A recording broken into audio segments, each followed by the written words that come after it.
morning. The time is 9:34 a.m. The news headline. Breaking news. Gunmen attack Lagos-bound bus, abduct scores. Gunmen have attacked a Lagos-bound bus and abducted scores of passengers. A cohort blog reports that unknown gunmen suspected to be kidnappers have abducted the entire passengers of an 18-passenger Lagos-bound bus. It was gathered that the passengers were kidnapped by the gunmen along the Idoani-Fira-Akoko axis in the northern senatorial district of Ondo State. Sources disclosed that the Lagos-bound bus was attacked by the assailants at a failed portion of the Idoani-Ifira road in Akoko Southeast local government area of the state, where the armed men had strategically positioned themselves. It was further learned that the gunmen shot sporadically into the air to scare off villagers and other motorists who abandoned their vehicles as they scampered for safety in the bush.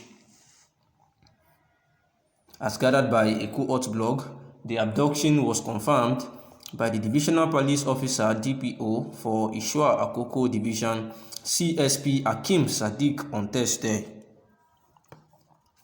The DPO said that the anti-kidnapping unit of the police command, as well as other sister agencies, had already swung into action towards rescuing the abducted travelers.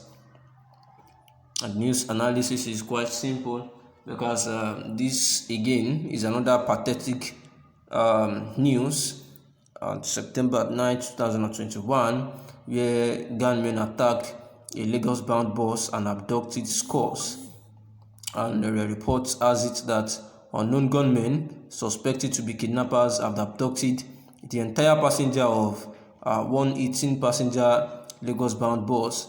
And the information gathered was that the passengers were kidnapped by gunmen along the Idoani-Ifira-Akoko axis in a district like that of Ondo State.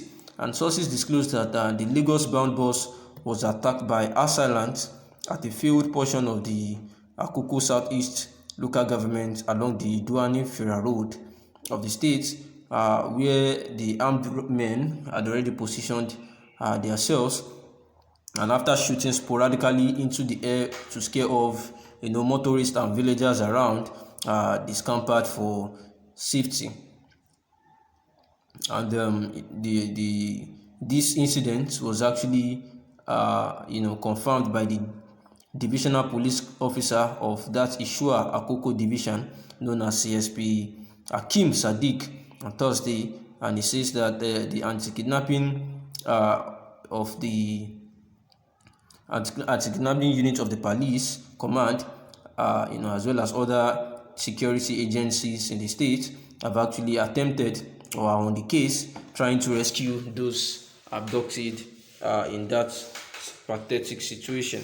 And this is becoming, a very serious issue because we all know that abductions have become more indiscriminate across not just the northern part of the country now, almost everywhere in the country, because these local criminals, they actually gang up to use their victims as a source of income, and the villagers who have been ignored by the government.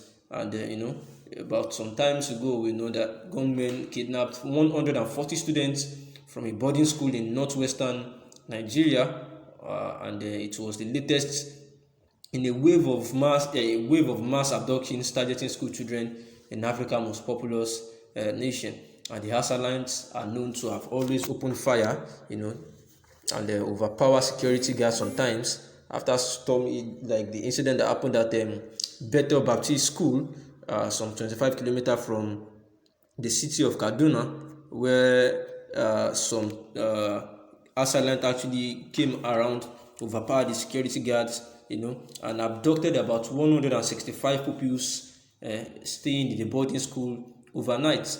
And these kidnappers took also 140 students, and only 25 students escaped. One teacher, known as Teacher Emmanuel, actually gave a review, while being interviewed. He actually talked about this too, and he even in his word then he said that they don't still have ideas where the students were taken to, and it seems as if the government is failing the people of the nation, as per this abduction that is becoming quite incessant and dreadful to the citizens, because at the end of the day, these gangs always are driven by financial motives to do this, and they will ask for a whole lot of booming ransom, very large, and that these people might not be able to meet up with, because they see this as one kind of business for them, especially in the northern parts of the country. Although this one that recently happened now is not from the northern part, not that really northern part of the country. As the news says that it happened, in Idwani, Ifira, Akoko axis, quite in the northern senatorial districts of Ondo State. So this is actually southwest too, and just an additional to the many pathetic abduction stories that we've heard of. And Nasir Ahmad El Rufai of Kaduna State has actually been one of the most vocal local leaders, insisting that he would not pay ransom for anyone that is actually abducted by these people. At the time he said that even if it was his son that was kidnapped, he would not also pay these people. And for months, the author, people that are actually constituting these abductions, these armed bandits, they've not been apprehended. We remember the case of the Nigerian Defense Academy at Kaduna also, where they entered into the Defense Academy and abducted some majors of the military, and up to now they have not been able to get necessary information on how to rescue the Major Tatong, and after killing others. So it is so sardonic and becoming frightful that if they can actually barge into a whole military formation, with different types of security operatives on guard, everything, and they can need to enter into that kind of a setting, then it shouldn't be surprising the manner of which they would get into any local communities to abduct these people. And it is quite pathetic, and it seems that there is a call that the government officials and the security agencies needs to rise to make sure that they protect the lives and properties of the citizens of the country, as we expect a good news for those that were kidnapped of recent at Iduafira, Ondo State.